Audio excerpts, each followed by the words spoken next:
there are many, many levels of graduation where it's sort of like you do a series of ceremonies and it takes you to a certain point, and then you can have that experience of saying like, okay, are you ready to go? And you say yes, and then this whole other thing evolves and unfolds.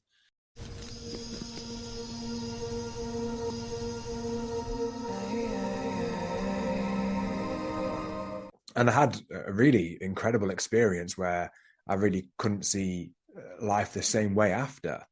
And I remember at the time thinking, has that just shown me what I already knew, but had completely forgotten that I knew? Or was that something outside of me? And I couldn't figure out which it was. Like, did that really take me in, or did that take me out? Well, I think that's the mystery, right? We get presented with paradoxes all the time in association to the experience and how we perceive of it. I was asked once what I think a psychonaut was, and I said it was an inner astronaut.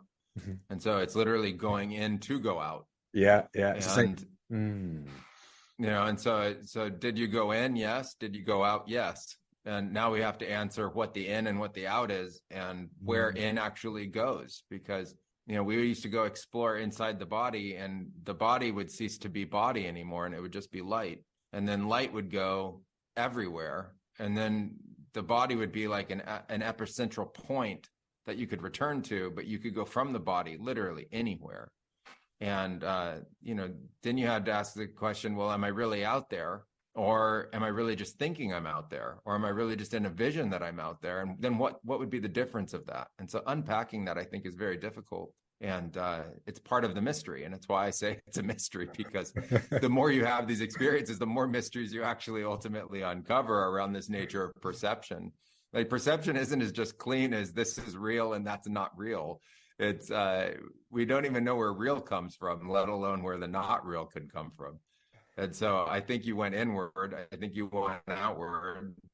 I think the division line between in and out gets blurred, and it's something more to explore, and that's part of the great phenomena.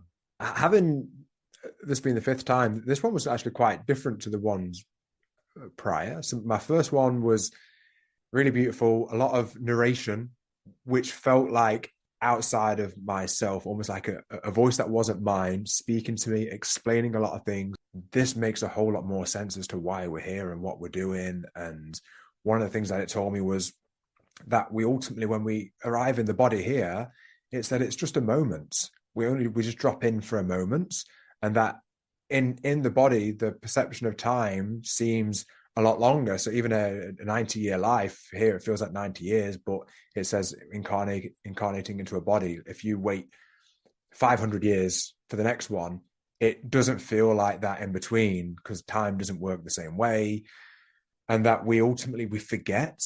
And when we feel the density and some of the dense emotions that we experience in this life, it's because we forget what we actually are. And when we return and we remember, so that was quite a lot from me, but that was the essence, and it was over about 7 hours. Well, it sounds like an unbelievably complete journey. It sounds like ayahuasca really opened up for you many of the aspects of what is both traditional in the experience and also unique for you in terms of being introduced to other kinds of cultures and philosophies, and that the ayahuasca can work with.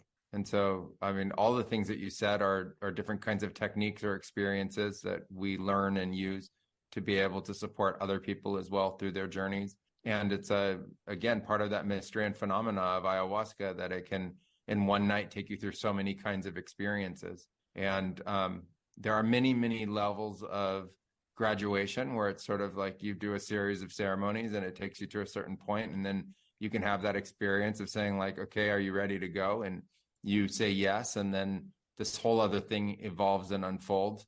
And so far in our journeys over the last 20 years, we've not seen an end to that.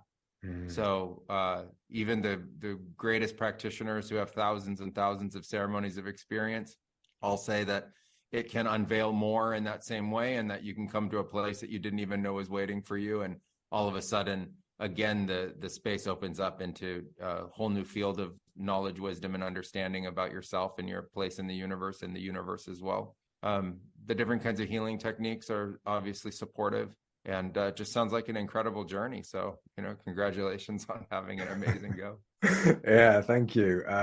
One other thing that I left out, which I thought was really interesting, I actually didn't, I didn't purge, I didn't vomit, except for momentarily. Well, the purging is also another phenomenon, and there's different kinds. Um, typically it comes during onset or later in the night, and or if you confront something that you can't handle. So there's physical removal of toxins and different kinds of residue in the body that need to come out. There's, for some cases, literally a saturation of ayahuasca in the body. So it's sort of like you have enough, and the body's going to just eject whatever it doesn't need anymore. There's also the purge where you have a kind of illness and it's going to come out of you. And then there's the purge where to go to a higher vibrational state in consciousness, you have to let go of lower vibrational state energies, and they come out. So often that happens during onset, or like I say, happens later in the night. When you in consciousness open up to the great whole, like you were feeling connected to absolutely everything.